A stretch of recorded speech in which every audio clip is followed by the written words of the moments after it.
Okay, let's talk cycling today.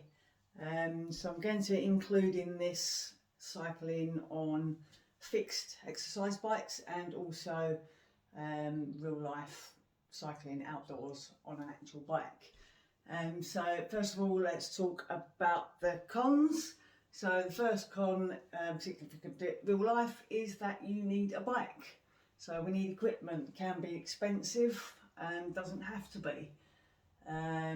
So bikes can, vary. Anything you could buy one second hand on eBay or on Facebook Marketplace, and I've picked them up on Facebook for 25-30 quid, quite nice bikes. They tend to need servicing at that price, but you could probably pick one up that's been serviced, and again I have myself, around £50-60 on Facebook. If you're buying new, you can expect to probably start at around £150-200, going up into the thousands, obviously, depending on what you want to spend. You can buy exercise bikes. Again, you can buy them second hand on eBay, Facebook, or you could buy a brand new one. Be careful if you're buying your own exercise bike that it doesn't end up as a clothes hanger. So then storage becomes the other issue if you're buying your own bike, whether it be a real bike or an exercise bike. So you're going to need probably a garage or a shed or somewhere to store the bike, assuming that you're not like me and you have them in the house. I've got bikes everywhere. I've got 2 bikes outside, I've got 2 bikes in my back room, and I've got 1 bike upstairs in my office. But that's just me. Hopefully I'm going to resolve that soon. So storage can be an issue for some people, particularly if you're getting the whole family involved and then you've got a whole family of bikes. So you might need quite a bit of space or some good tarpaulins to store them outside. Maintenance can be an issue. So you can either learn to do it yourself, and there's some great YouTube videos out there now, or you may be making some trips to your local cycling shop. So I would recommend that everybody learn how to change a tyre at least, and change an inner tube, because that's very handy to know and to be able to do if you're out and you get a flat tyre or a puncture. I wouldn't even necessarily say you need to be able to fix the puncture, but at least have a spare inner tube so that you can at least take that one out, put a fresh one in, and you're good to go again. When it comes to probably maintenance of gears, brakes, things like that, you may want to take it into the cycle shop. It's not usually that expensive for a basic service. Prices do vary, but anywhere probably upwards of about £20-30 up, depending on what you want looking at and what needs replacing. Transporting the bike can be an issue. So if you don't have a means to transport your bikes, it means you're going to be limited to cycling in your immediate local area, and that can be troublesome for some people if you don't live in an area with good cycle opportunities. So moving on to that, finding a safe place to cycle. So it is illegal to cycle on pavements unless it's a dedicated cycle route. You can find cycle routes, you can Google them, but if you look around you, look for blue signage, okay? There's usually blue signs with a cycle, picture of a bike and a cycle route number. And look for markings on pavements, markings on roads, and so on. So assuming that we're not going to cycle on the pavements for the safety of ourselves and pedestrians, we want to find a good place. So you may need to find a local park with a good cycle path, or once you build up your confidence and your experience, you may be ready to start cycling on the roads. Again, look for those cycle routes where you might have a dedicated cycle lane on the road, and you might find that things like lights and things like that you've got priority positions in a box in front of the traffic to the side, so where you can keep yourself safe. So there is a risk of falls, obviously. It can be quite dangerous in that respect, particularly if you're just starting out. So again, might want to find somewhere where you're at least close to grass, that you can fall onto grass. Or again, just making sure that you're at least out of traffic or out of danger in that respect. Somewhere that you can practice your skills, so a little bit of space where there's a bit of room for manoeuvre. I know myself when I've gone out cycling with novices, and we've gone to really busy parks, and there's lots of people and there's dogs and there's all sorts of things, and that can be quite scary and quite intimidating if you're not too sure of yourself on steering, gears, brakes, things like that. So definitely find somewhere with big open space for your first few goes if you're not too confident with it. Weather is even more of an issue probably with cycling than it is with walking or running, things like that. I don't mind running in rain. Cycling in rain is horrible because of the increased speed, and it really is just hitting you in the face, and it's nasty. And likewise for wind on the bike is horrible. It's horrible when it's in your face and you're cycling and you feel like you're just getting nowhere. It's even more horrible when it's a side wind and it's kind of moving you around on the bike a little bit, particularly if you are cycling on the road. So I tend to be very much a fair weather cyclist, whereas I'm more inclined to go running in a little bit of poor weather. What else? So it can be more tiring than you expect. This is one of the things that people find when they think, oh yeah, I'm going to get the bike out, I'm going to go for a little bike ride. And they go out maybe thinking, yeah, half an hour or an hour, something like that. And they get on that bike and within 5 minutes they're knackered, their legs are aching, everything's hurting. And they're like, I don't remember it being like this when I was a kid. I used to cycle for hours when I was a kid. It is a lot more tiring than perhaps you expect or perhaps you remember. So be prepared for that on your first go, your first couple of goes. You may not be out for as long or go as far as you anticipated. You will probably find your first few goes, you're going to get a sore bum, okay? It's going to make the bum ache. The top tip for that is to try and get your bum out of the seat a little bit. So use your legs, particularly when you're seeing lumps and bumps and things like that. Lift your bum just out of the seat a little bit, take a little bit of the pressure off. If you're sitting hard on that seat the whole time, every bump you're going over, you're going to get a sore bum. You can buy cycling shorts. They do help with the padding in the bum. You can buy them either as like where normally sort of knee length shorts, and they've got the padding in, and that's all you would wear. If you don't like lycra, you can go for more of the mountain bike style, and they tend to be more of either a sports short or like a cargo short, but still with the padding. Or you can buy cycling underwear, which is a bit thinner than the overshorts. They're not very attractive, I won't lie to you. But again, they're either a brief or like a boxer short with padding in, and you can wear them under whatever clothing you want to wear them under that way.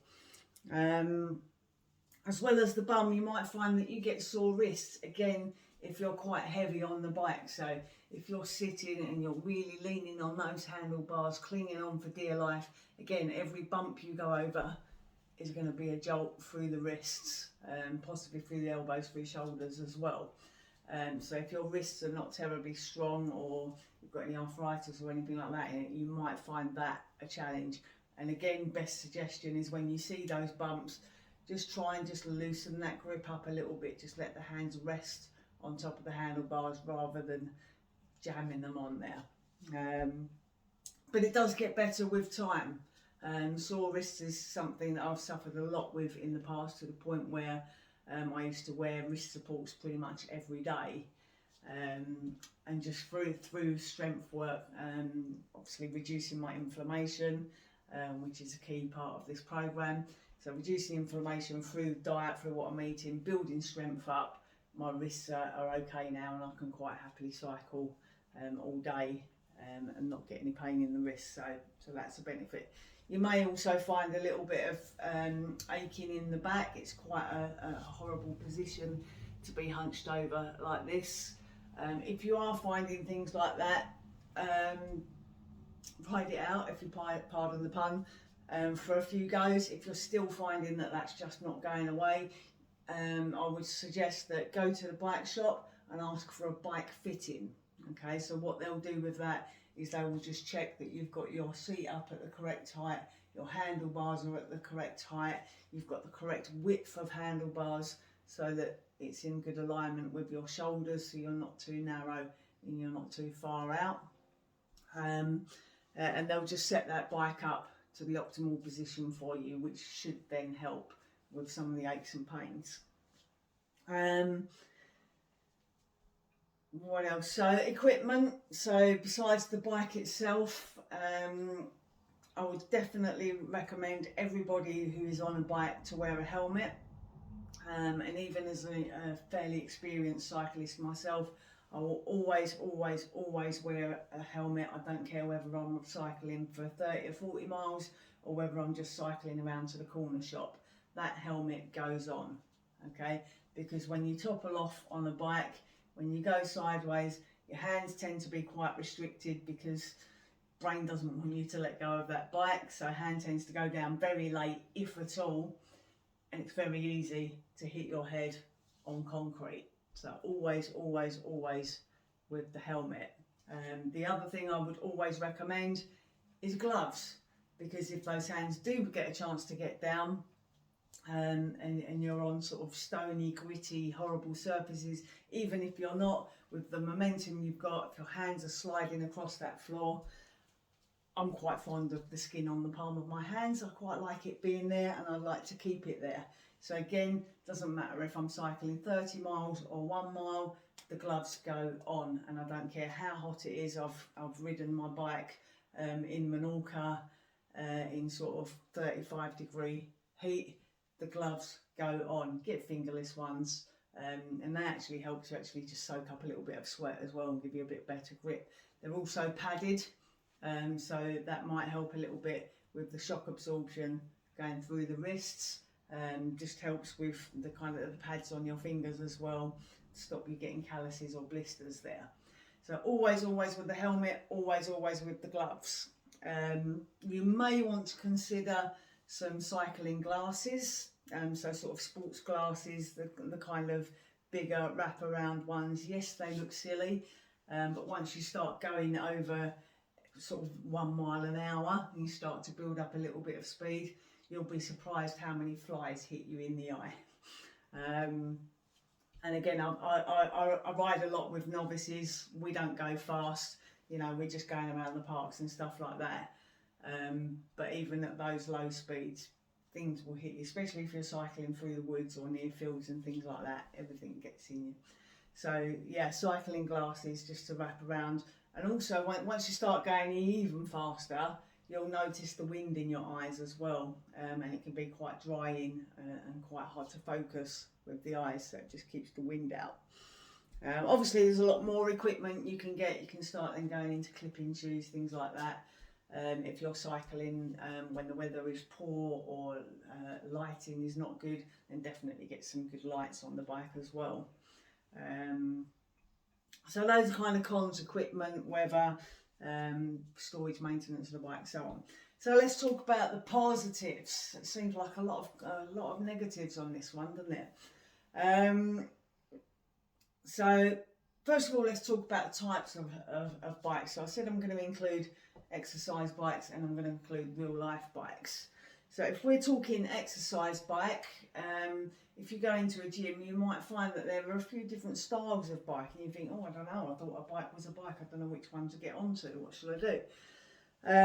So most gyms now have spin bikes, or what they call watt bikes. They tend to be quite slim, very kind of metally, sort of sleek aluminium-y kind of looking bikes, very almost futuristic.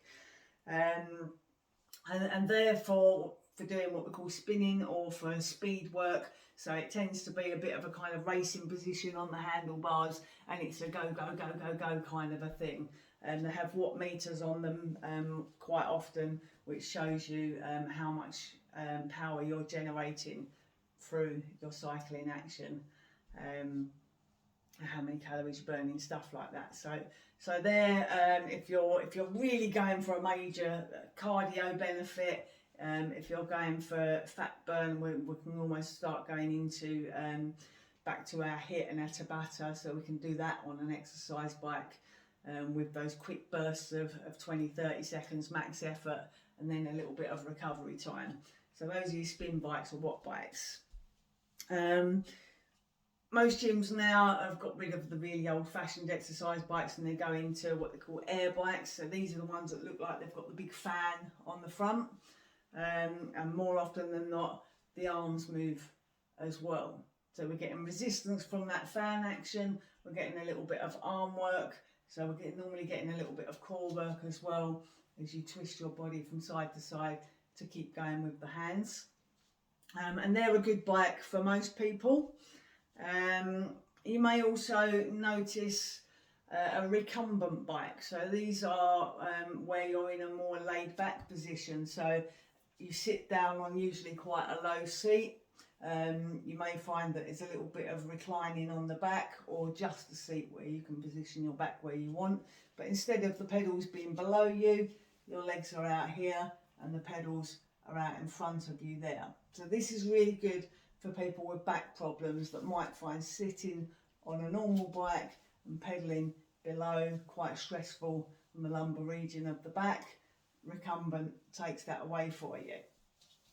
So those are things to look out for in the gym. If you're going to get a real bike, then we have road bikes. So these are the sporty kind of Tour de France bikes, normally with the drop handlebars, skinny wheels, all those kind of things. Called road bikes because that's where they're best. So they will give you speed provided that you've got a relatively smooth, flat surface. If you want to go off-road, then you're going to be better off with a mountain bike. So a mountain bike is a more robust frame, so it can deal better with the jolts. Sometimes they've got suspension. Personally, I would advise against getting one with suspension, or get one with adjustable suspension. So while you might think, oh, that'll be nice, it'll be nice and springy, that's lovely. Actually, what happens is that springiness is taking away your power. So every time you cycle and you push down with that pedal, half of your power is being lost in the springiness of the suspension. And so actually it becomes a lot harder work to cycle along. The suspension is great if you're going to actually do mountain biking and you're going to go down rocky, rubbly paths at quite some speed. Yes, you're going to want the suspension. For normal cycling on a path in the park, I would say don't. Go with the stiff bike, and you'll get more return for the effort that you put in that way. You might decide to go for a hybrid bike. So a hybrid is usually a bit of a combination of the road and the mountain bike. And there are various ways that they can make those combinations. So it might still have the skinny tyres, but a mountain bike handlebars rather than the drop. So you're still getting that speed, but you're still going to need to be on a flattish, smoothish surface. But you've got those handlebars there for a little bit more control and stability. Or you can get ones where they've got thicker tyres, but they're still quite slick. So you get a little bit more robustness out of the tyre. It can deal with a little bit more, but there's still not that same grip for going through mud or going over grass that you would get with a mountain bike tyre. So those are the kind of things to consider. You may decide to go for a city bike or a shopper bike, what in the old days we used to call a ladies bike. So these ones will often have no centre bar or a much lower centre bar. They can often be stepped into like this to get onto your saddle, so that can be easier if you've got mobility issues and you struggle to get your leg up and over to get onto the bike. And they tend to be like a hybrid kind of a bike as well. Although often they're quite heavy, so watch out for that. You might look at a Trike, so a 3-wheeled bike. They're usually quite big wheels, two massive back wheels, one front wheel, normally quite a large saddle for you to sit on. These are great if you've got any kind of balance issues, or any arthritis or any osteoporosis, things like that, where you could be at risk if you fall. So my sister actually has a Trike and she rides around the parks on it. She has it because she's got inner ear problems that cause her to lose her balance, and she's prone to kind of falling over, to getting dizzy spells and stuff like that. So the Trike puts her in a much safer position. She still cycles with an accomplice just in case anything's wrong, but it puts her in a much safer position. If she gets that dizzy spell, she knows she can just stop, and at least she's in that safe, stable sitting position, rather than being on the bike and you're starting to feel dizzy and this might start going on. So Trikes are a really, really good option, although they can obviously be difficult to store and they do tend to be quite heavy and cumbersome, but a good option. You've also got Tandems. Don't laugh at me. Tandems sounds like a really old-fashioned thing, but they've actually made a bit of a comeback lately. So this is where you've got 2 people sitting on one bike. So you've got 2 saddles, 2 pedals. So if you're not very, very confident, or you know that you're going to get very, very tired the first few times you do it, you could cycle with a friend or your partner. Get them to do the hard work. You can be on the back, just putting a little bit in as and when you can. Let them control the balance and the steering a little bit, and you just get a little bit of pedalling at the back. So that's an option. So those are all the different types of bikes. So loads and loads of different options there that we can do.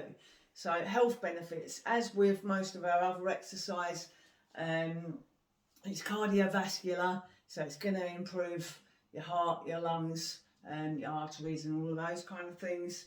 It will lower your risks of heart disease, stroke, high blood pressure, all of those things that we've talked about previously.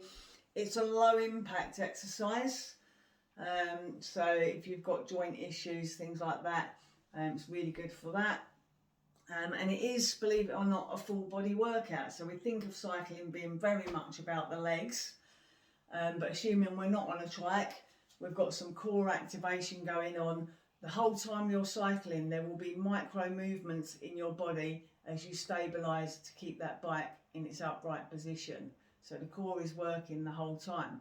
Your arms are out, they're stabilising as well. So they're moving, they're making micro movements to keep you on balance. So we're working all the upper arms, we're working shoulders, we're working back muscles, and you'll know when you get off the bike, you can tell me, but you'll feel it probably everywhere, not just in the legs. It can help to improve your knee and hip mobility. So because of the quite large range of motion as we go through that cycling action, hip is coming up quite high, knee is flexed at probably almost 90 degrees. We've also got a little bit of ankle flexion going on in there as well, in extension. So really good for joint mobility through the legs. It's going to build muscle, so predominantly quads, calves and glutes, so all of the lower muscles it's going to build. Again, as we said, it's a full body workout, so it will actually help with the abs a little bit. It will help with back and shoulder muscles as well. So you can think about the reasons that we're cycling. So it could be for pleasure, or it could actually be as a commute. So it could be a way to beat the traffic to work, particularly if you haven't got that far to go, a couple of miles. Those couple of miles might take you 20 minutes, half an hour in the car sometimes, in the school rush, things like that, or you know, in the work commute. Jump on the bike, you might be there in 10 minutes. So that could be an option for you. So beat the traffic, or even if you're just going to visit friends and family, you know, if it's that time of day and it's, you know, 3 o'clock in the afternoon and all the schools are coming out, you might be better just to jump on the bike and go around the corner rather than in the car. It also means you don't have to worry about parking spaces. So if you're going around the corner shop and you think, oh, it's a little bit too far to walk, but oh, if I get in the car, there's never anywhere to park, and I'm back and forth trying to find somewhere. Or maybe where your friends and family live, they live down one of those roads where there's just solid parked cars all the way down. Riding the bike could be another option. Yeah, so you get to the shops, you can chain it up. You get to your friend's house, perhaps you can put it down the side alley, around the back, something like that. So that could be an option. You may just be doing it just for fun. You may do it just to enjoy the scenery. So find a nice park. You might find one with maybe a little bit of a lake or a river or a canal or something like that. Find something nice to look at, or somewhere with a nice little route through the trees maybe, and enjoy the scenery. We've talked again before about negative ions, so getting out in nature, soaking up those negative ions for their health benefits. It can be quite social. So if you're going at quite a slow pace, it's quite easy to hold a conversation on the bike. Just be careful where you're looking if you're chatting. And there are groups that you can join. So there's loads of cycle clubs out there that you can join.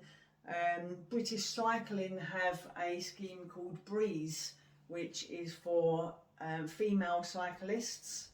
I am a Breeze representative myself, although I haven't been that involved with it recently, particularly with lockdown, stuff like that. But Breeze organises cycle rides exclusively for ladies at various levels.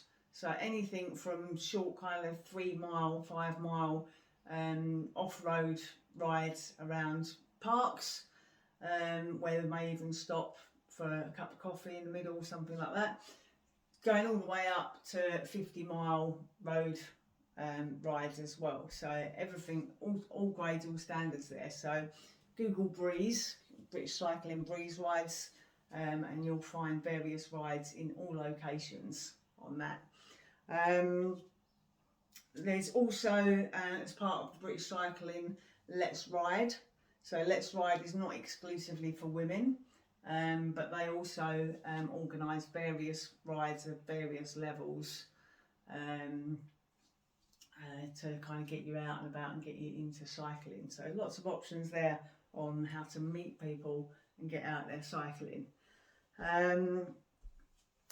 It can improve your spatial awareness, so it's really, really important when you're on that bike to know what's happening around you, how close are things, whether it be traffic or whether it be pedestrians, dog walkers, other cyclists, and those kind of things. So it definitely improves your spatial awareness, what's going on around you, and how you deal with that with your speed and your position on the bike, and that can then transfer over into your daily activities with your spatial awareness and not bumping into things and knocking yourself and stuff like that.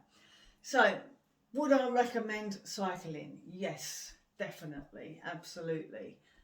It's a really good, low impact, good cardiovascular, good for muscle strength and muscle endurance. Is it for everybody? Possibly not. Okay, if you have knee, ankle, foot, hip problems, definitely seek advice from your medical professionals first and find out if it's okay for you to do it. If you have wrist problems or shoulder problems, again, seek some advice first. If you have osteoarthritis or osteoporosis, anything where your bones are not as strong as they ought to be, or you're losing bone strength or bone density, then again seek medical advice first. The reason that I'm saying that is because obviously there is that risk of falling off of your bike. The last thing you want to do is fall off your bike and then break bones. Okay, so seek medical advice if you have any of those conditions. If you're in relatively good health, then yes, definitely go for it.